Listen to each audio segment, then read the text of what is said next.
passagem que está no livro de Gênesis, capítulo 28, a partir do versículo 16, que diz assim: Gênesis 28, Você que está armado aí pode desembainhar a sua espada e pode fazer uso dela.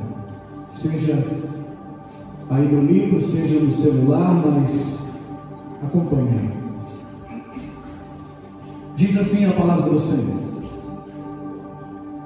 acordando, pois, Jacó do seu sono, disse: na verdade o Senhor está neste lugar, e eu não sabia. E temeu, e disse: quão terrível é este lugar! Este não é outro lugar, senão a casa de Deus, e esta é a porta dos céus. Então levantou-se Jacó pela manhã de madrugada, e tomou a pedra que tinha posto por seu travesseiro, e a pôs por coluna, e derramou azeite em cima dela. Até aqui, depois a gente continua mais um pouco.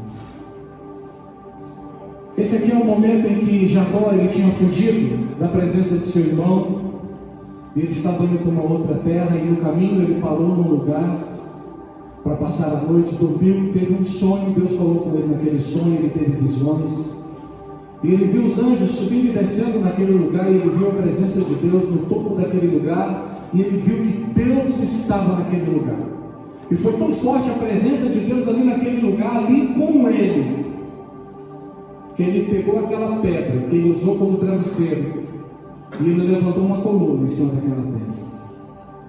E no lugar onde estava marcando a presença de Deus, ele sentiu um temor tremendo naquele lugar. E ele falou: este aqui, esse lugar é terrível.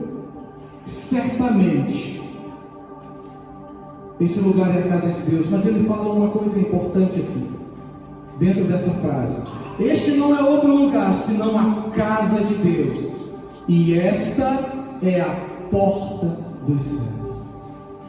Você sabe o que é porta, irmão? Porta é um lugar de passagem. Porta muda de ambiente.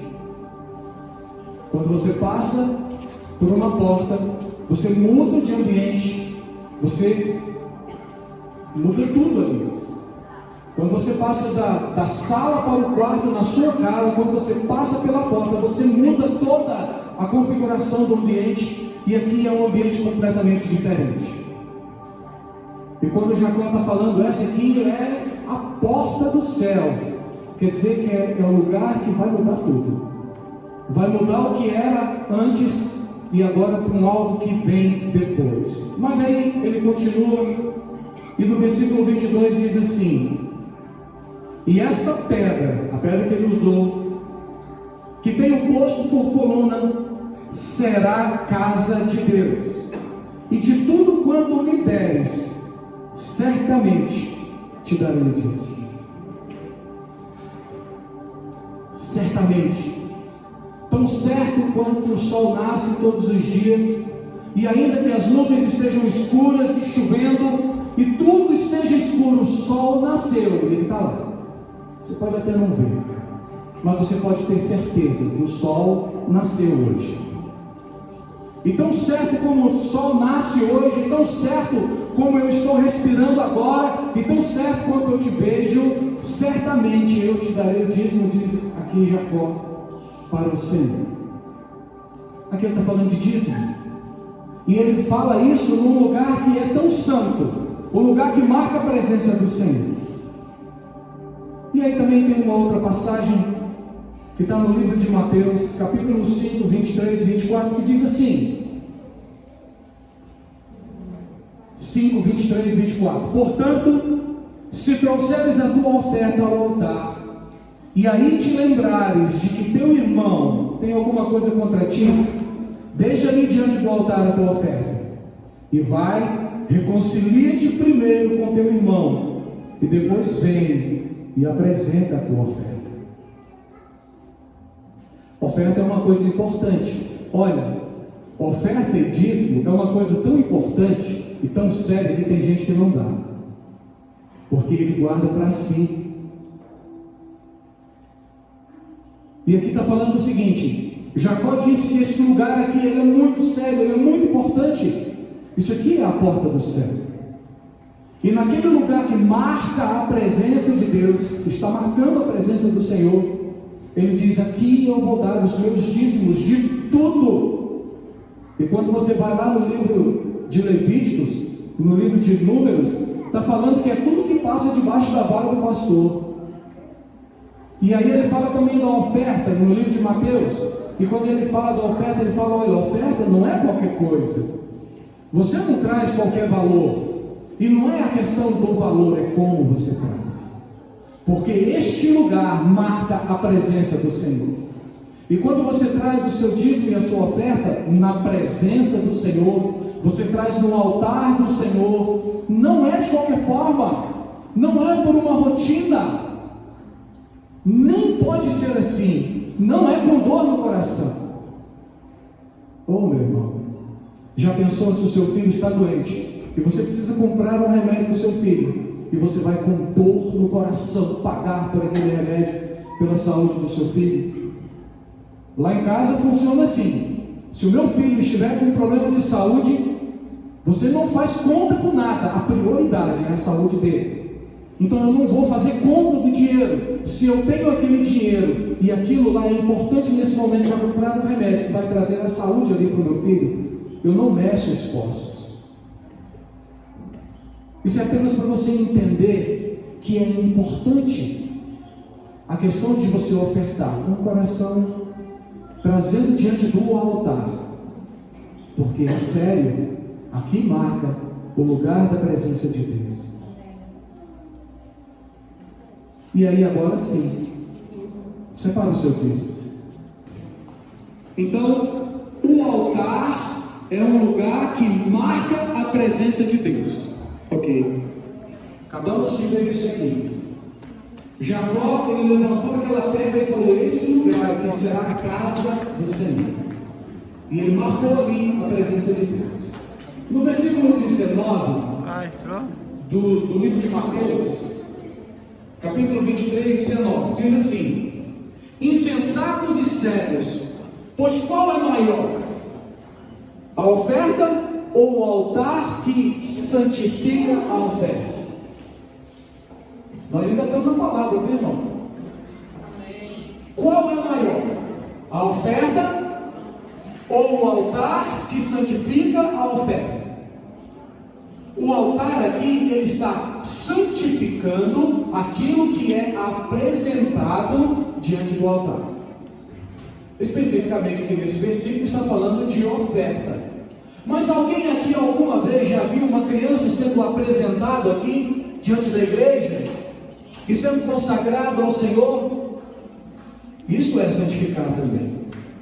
Você já viu em algum momento, de repente, um violão que foi comprado, adquirido, de repente doado, mas foi adquirido de alguma forma, e ele é consagrado e ele vai ser utilizado na casa do Senhor? Quando ele é apresentado aqui diante do altar, ele é santificado. O altar santifica. Vamos completar o raciocínio. 1 Reis, capítulo 1, versículo 50. Eu vou ler 2 trechos aqui para você. E chegou a notícia até Joabe, porque Joabe tinha se desviado, versículo 50. Porém, Adonias temeu a Salomão, e levantou-se, e foi, e apegou-se às pontas do altar. O contexto aqui é o seguinte: Adonias era irmão de Salomão, ele era meio irmão de Salomão. E ele, pela idade, ele teria direito a reinar sobre Israel. E ele, baseado nesse direito natural, ele já foi reunindo pessoas, e já fazendo ali uma bancada política, e já foi trazendo pessoas para o lado dele. Mas Deus tinha falado que quem iria reinar seria Salomão. Então imediatamente Salomão já foi levantado como rei, já foi aclamado como rei no meio do povo. Adonias ficou sabendo e temeu, e ele temeu a morte. E aí, porque ele teve medo de morrer, ele correu para o altar e tocou na ponta do altar e ficou lá. Aí as pessoas chegaram e falaram para Salomão: teu irmão Adonias está lá, segurando a ponta do altar. Sabe o que ele estava pedindo? misericórdia. Ele estava reconhecendo que ele estava errado. Ele sabia que não era a vez dele, não tinha a vez para ele ali. E ele iria morrer pelo ato de rebelião até. Porque Deus já tinha falado antes, e Davi já tinha falado que quem iria reinar no lugar dele seria Salomão. Ele foi pedir por misericórdia. E ele viveu. Salomão deixou ele viver. Depois eu leio o versículo que vai embasar isso. Versículo 52. Perdão. 1 Reis, capítulo 2, versículo 28. E chegou a notícia de Joabe. Joabe era general de Davi. As batalhas que Davi batalhou, Joabe estava na frente. Foi Joabe quem matou Absalão, que ficou preso numa árvore. E aí, e chegou a notícia até Joabe, porque Joabe tinha se desviado, seguindo a Adonias. Lembra que Adonias arrebanhou um grupo de pessoas que já estavam fazendo um partido político lá para ele? Ainda que não tinha se desviado, seguindo Absalão, uma história anterior. E Joabe fugiu para o tabernáculo do Senhor e apegou-se às pontas do altar. Está lá Joabe também, lá com a mão segurando na ponta do altar, pedindo por misericórdia. O altar é um lugar onde você clama pelo Senhor e também pede misericórdia. Amém. Mas tem uma diferença aqui de Adonias e Joabe. Adonias viveu. A Joabe, mesmo pedindo por misericórdia, ele foi morto. E aí tem uma frase que Salomão fala, que está no 1 Reis 1:5-2.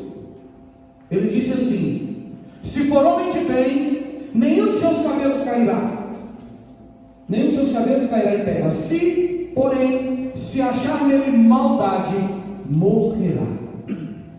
Ainda que a pessoa venha e segure a ponta do altar, pedindo por misericórdia, se ele tiver um coração arrependido, derramado e clamando por essa misericórdia, ele será poupado.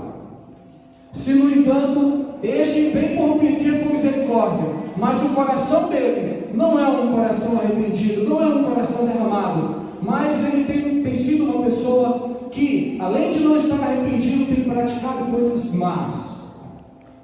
Joabe, ele era sanguinário, não porque era general e batalhou as batalhas de Davi, mas ele era um homem sanguinário e homicida.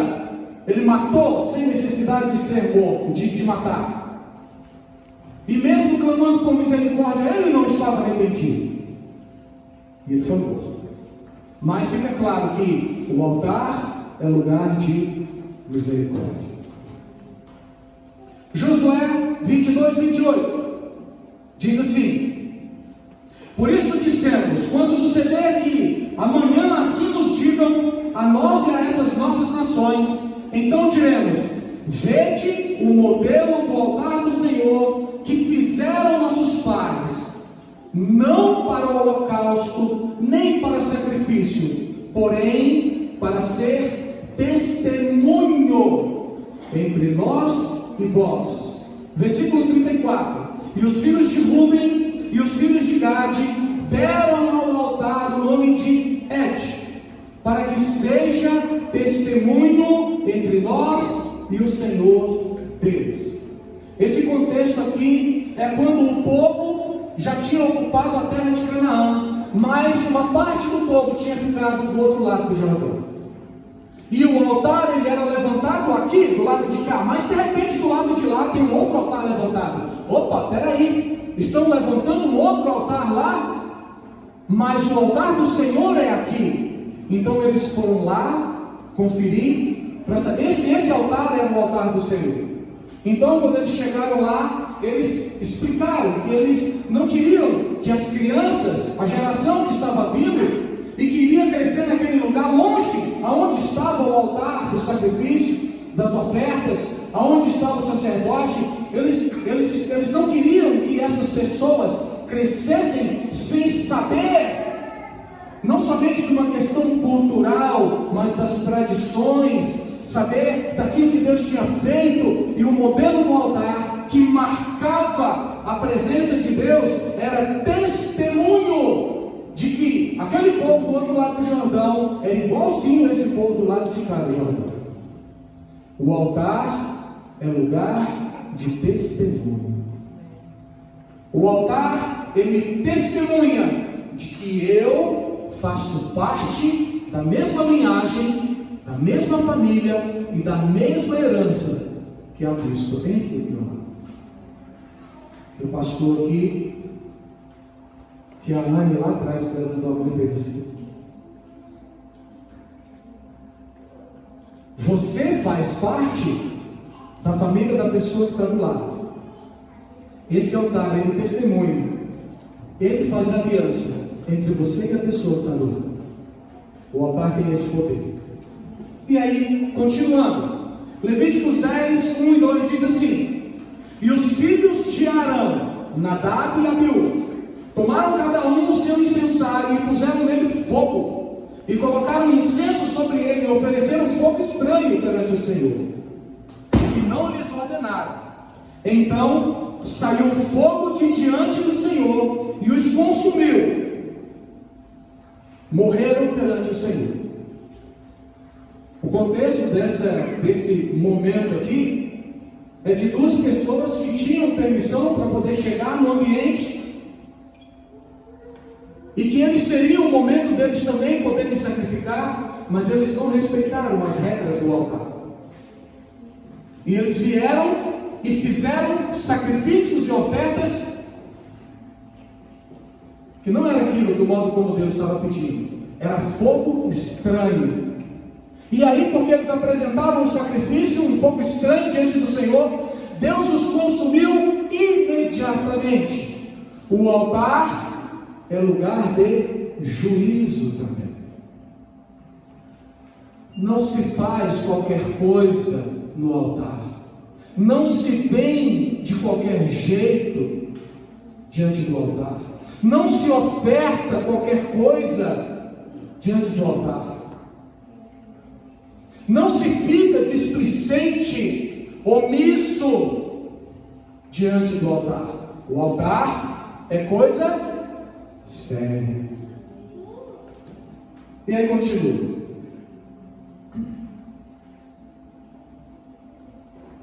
1 Reis 18:30. Então Elias disse a todo o povo: chegai-vos a mim. E todo o povo se achegou a ele, e restaurou o altar do Senhor, que estava quebrado. Esse momento aqui, ele antecede o sacrifício que foi feito entre os profetas de Baal e Elias. Os dois altares que foram erguidos e foram apresentados ali, os touros para o sacrifício, mas ninguém deveria botar fogo no sacrifício. O Deus verdadeiro faria descer fogo sobre o sacrifício, ele iria consumir o sacrifício.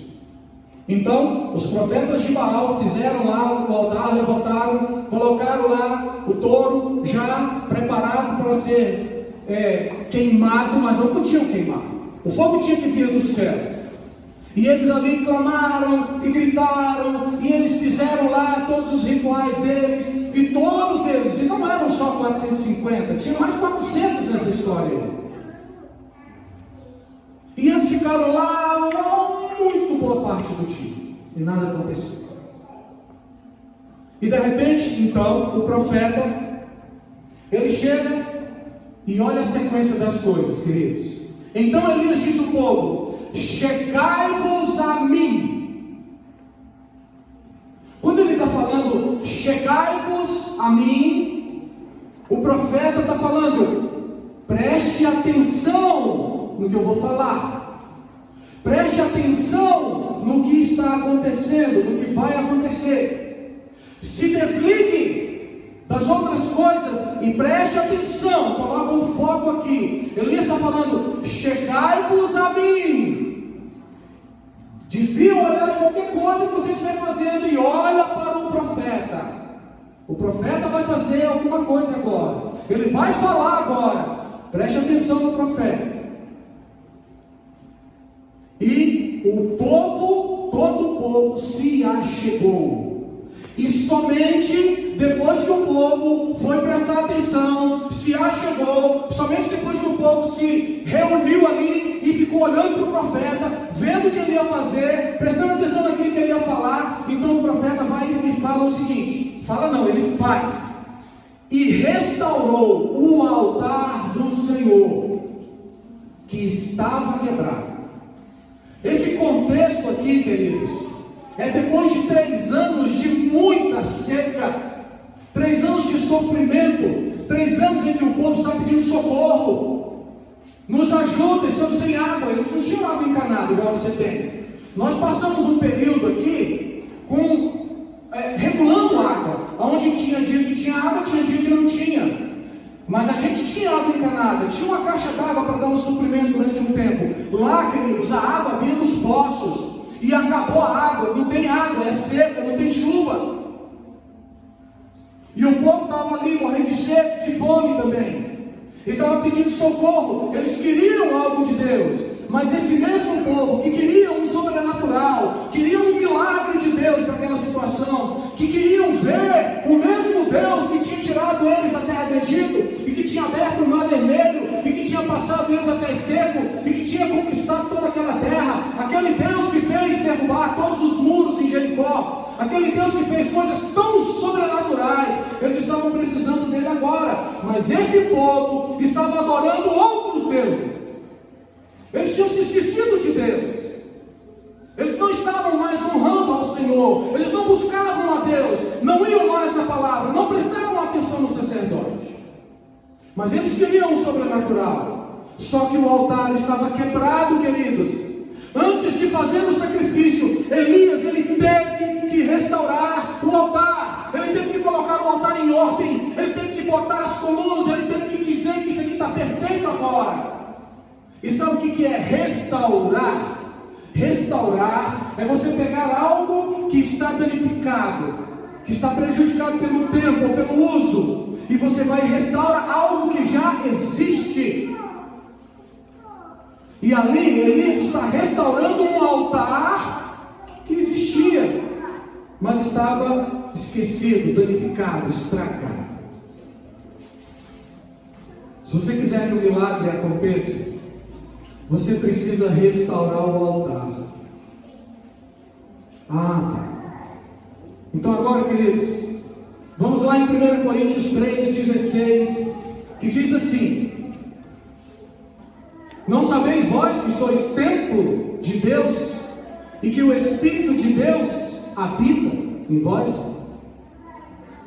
Não sabeis vós que sois templo de Deus, e que o Espírito de Deus habita em vós? Lembra a primeira leitura que fizemos? Quando Jacó consagrou aquele lugar, levantou uma pedra e marcou: esta será casa do Senhor. E a gente vê aqui agora em 1 Coríntios 3,16, aonde o Senhor está falando que você é a casa do Senhor. Quando você dá uma passeada pelo livro de Josué, você vai lá no capítulo 4, você vai achar um momento lá, aonde Josué, com todo o povo, eles vão passar pelo Jordão. Eles estão saindo do deserto e eles vão passar pelo Jordão. E quando eles vão passar pelo Jordão, os sacerdotes, os levitas vão, param no meio do rio, o rio para, a água para, vai criando um monturo de água aqui, criou uma barreira de água, e a água vai se acumulando aqui, e daqui para lá não tem água, a arca está parada bem aqui. E o povo, antes de passar, Josué, Deus mandou ele fazer isso: separe um homem de cada tribo, e cada um vai pegar uma pedra. E não era pedrinha pequena não, porque a Bíblia diz que eles colocavam no ombro. Cada um vai pegar uma pedra. São 12 pedras. Essas 12 pedras vocês vão pegar, e depois que vocês atravessarem o Jordão, vocês vão colocar lá dentro da barraca. E todas as vezes que olharem para essas pedras, eles vão se lembrar daquilo que Deus tinha feito. Só que aí tem um detalhe: Josué, ele pessoalmente, também separou 12 pedras. Ele reuniu 12 pedras e colocou elas como um monturo naquele lugar ali no meio do rio. E depois que todo mundo passou, e a arca passou, a água veio e cobriu tudo. E ninguém nunca mais viu aquelas pedras ali. Aquelas pedras ali, elas não eram simplesmente para marcar um momento. Aquelas pedras ali significavam o altar oculto, interior, que ninguém vê. Significava o altar que cada um de nós tem. O altar onde você se comunica com Deus. O altar onde você marca a sua presença na presença do Senhor. O altar onde diz que você merece a misericórdia do Senhor. O altar que diz que este altar é muito importante para você e que você vai honrar o Senhor. O altar que diz que quando o profeta fala: ei, prestem atenção naquilo que eu estou falando, você para tudo que está fazendo e você vai ver e ouvir, porque Deus vai falar com você através do profeta. Ko Hamá Yavé. Assim diz o Senhor. Ko Hamá Yavé. Quando se falava essa frase lá na Torá, no Antigo Testamento, assim diz o Senhor, todo mundo para e vai ouvir o que o Senhor vai falar através da boca do profeta. O Senhor está falando aqui através de Paulo no livro de Coríntios que você é casa do Senhor. Você é o ambiente onde Deus está morando agora, faz parte. Embora não tenhamos um local físico, que nós possamos estar aqui em comunhão, adorando ao Senhor, aprendendo de Deus, invocando a presença do Senhor, com a oportunidade de trazer a sua oferta, trazer o seu dízimo, independente de todo esse momento sagrado que temos aqui. Quando você sai daqui, passa daquela porta, que mudou de ambiente, que você foi para o ambiente da sua casa, o ambiente do seu trabalho, o ambiente da sua vida, o ambiente de tudo, você tem um altar em que o Senhor se faz presente. E quando você está lá no seu carro, dentro do ônibus, e você resolve falar com Deus: Senhor, Pai, misericórdia, Senhor. E você às vezes clama por misericórdia por alguém e você está intercedendo. Às vezes você clama pela misericórdia por você, porque você errou. Senhor, tem misericórdia de mim, Pai, porque eu errei. Me perdoa, Senhor. É o momento que você vai na ponta do altar e fala: Senhor, tem misericórdia de mim, Pai. Eu preciso ser santificado, porque esse altar santifica. A presença de Deus que está marcado na sua vida te santifica. A oferta que você faz, ela é santificada pelo altar. E a oferta que você faz, lembra da oferta que você trouxe? Ela vai ser boa e agradável diante do Senhor, se o seu altar estiver restaurado. Queridos, nós estamos vivendo momentos muito especiais.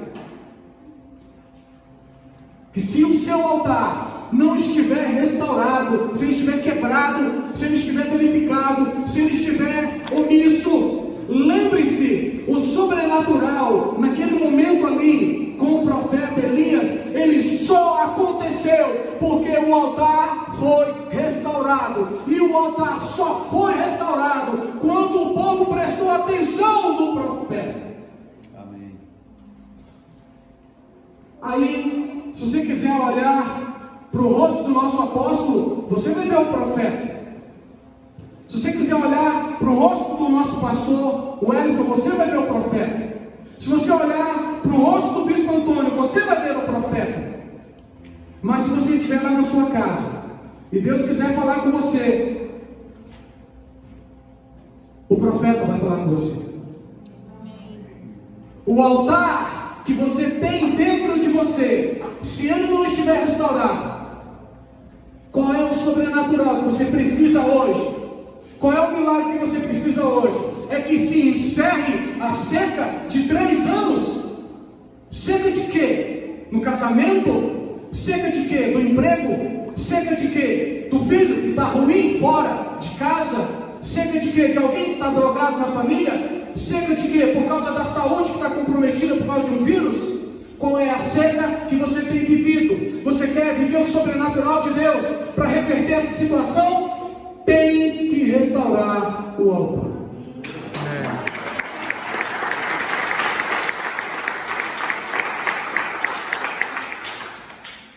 Queridos, você se lembra que na história de Adonias e de Joabe, ali Deus também estava fazendo juízo. No juízo de Deus ele perdoou, a misericórdia de Deus alcançou Adonias, mas mesmo pedindo por misericórdia, Joabe não foi alcançado, ele morreu, ele foi morto. No mesmo capítulo 3 de 1 Coríntios, agora o versículo seguinte, versículo 17,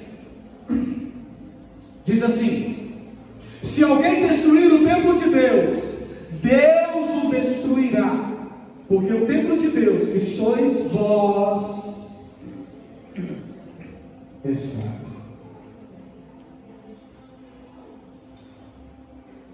Repete aí: eu sou santo.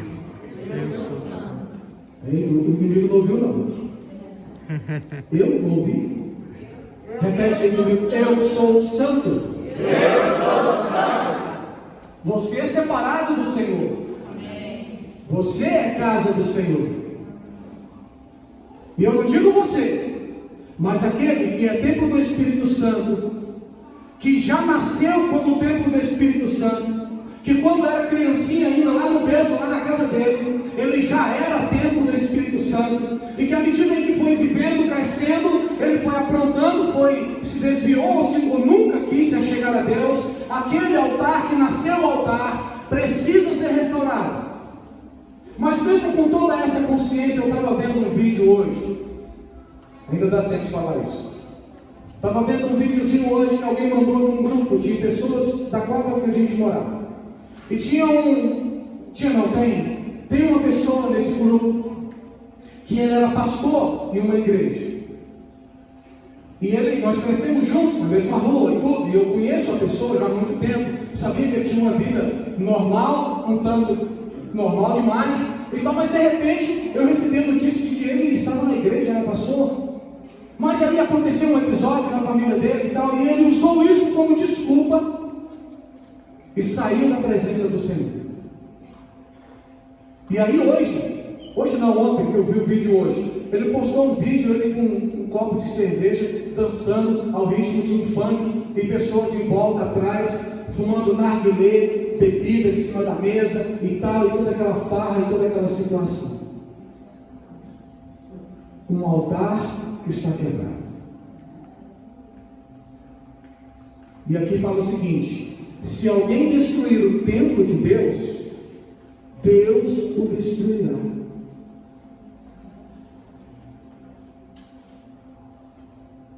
Porque o templo de Deus, que sois vós, é santo. Queridos, esta palavra é para que nós, que somos templo de Deus, que somos casa, morada do Espírito Santo de Deus, lugar santo, lugar separado, que conhece a palavra que diz: aquele que é santo, santifique-se mais ainda. Aquele que está separado, que ele se separe mais ainda para o Senhor, e que ele fique cada dia mais próximo da voz de Deus. E que a gente não venha à igreja nos momentos de oportunidade que temos para buscar ao Senhor em oração e vir falar com o Senhor. E é bom vir falar com o Senhor. Tenho certeza que quando os irmãos que estão à frente no momento de oração, ele fica muito feliz quando vem um número grande de pessoas. Tenho certeza que o nosso apóstolo, quando a igreja está cheia como hoje, apesar da pandemia, eu tenho certeza que ele fica feliz. Tenho certeza disso. Mas mesmo quando isso acontece, o momento como eu estou aqui na presença do Senhor, tem que ser porque eu estou com o meu altar restaurado, tem que ser porque eu sou santo, tem que ser porque eu estou ouvindo a voz do profeta que disse: achegai-vos a mim. Tem que ser porque o milagre que eu preciso, que eu quero, eu alcanço porque o meu altar está consertado, restaurado, pronto para que Deus ocupe o seu lugar. Quantos de nós precisa pedir perdão por alguma coisa, né, queridos? Lembra do altar interior, as pedras dentro do rio, que ninguém está vendo? Lembra aquilo que você fez que ninguém viu? As pedras dentro do rio, só quem sabe que ela está ali é aquele que colocou ela ali, e Deus. Quem sabe da sua vida é você e Deus. E aí? Se o nosso Papai do Céu tocar a trombeta hoje, na voz do arcanjo, o altar, como é que está? Viva hoje como se fosse o único dia da sua vida. E se você vive hoje como sendo o único dia da sua vida, você vai pedir perdão hoje. Você vai perdoar hoje. E você vai aproveitar hoje para estar integralmente na presença do Senhor. Não interessa se você vai viver amanhã ou não, mas hoje você pertence ao Senhor. E quando amanhã for hoje, então você pertence ao Senhor hoje. E quando semana que vem for hoje eu sou do Senhor. E no ano que vem, se é hoje, então hoje o Senhor é o meu Deus, o Senhor é o meu refúgio, a minha fortaleza. Nele eu me escondo, nele eu busco e dele eu recebo. Amém. Hoje, você é o altar do Senhor. Amém, irmão? Amém. Eita, glória. Quem vai para o céu aqui, irmão? Amém. Tem 4 pessoas que vai. Quem vai para o céu aqui, irmão? Amém. Não é céu azul, não. É o céu dos céus. Não tenha vergonha de estar diante do altar. Pode se prostrar. Pode deitar no chão. Pode clamar, pode chorar. Tem gente que está diante do altar e tem vergonha de derramar lágrimas. Tem gente que está diante do altar e tem vergonha de se ajoelhar. Tem gente que está diante do altar e tem vergonha de falar glória a Deus. Tem gente que está diante do altar e não está. Mas você está. Amém? Não dá uma salva de palmas para o Senhor Jesus.